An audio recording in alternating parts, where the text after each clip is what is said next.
नमस्कार, स्वागत आहे तुमचं अमृताज किचनमध्ये। आज आपण बनवतोय ढोकळा। चला तर मग रेसिपी पाहूयात।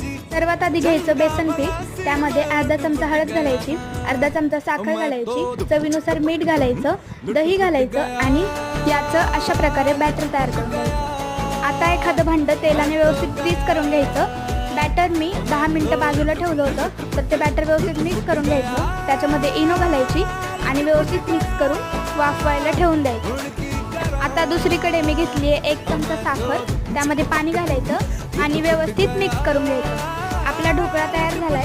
आता त्याच्याकडे व्यवस्थित सैल करून घ्यायचा आणि त्यावर साखरेचं पाणी घालून घ्यायचं। त्यानंतर फोडणी तयार करायची। फोडणीसाठी तेलामध्ये मोहरी घालायची। मोहरी व्यवस्थित तडतडली की त्यामध्ये जिरे घालायचे, लिंबाचा रस घालायचा आणि ती फोडणी ढोकळ्यावर टाकून घ्यायची। फोडणी घालून झाल्यावर ढोकळ्याचे पीस तयार करायचे। अशा प्रकारे तयार आहे आपला ढोकळा।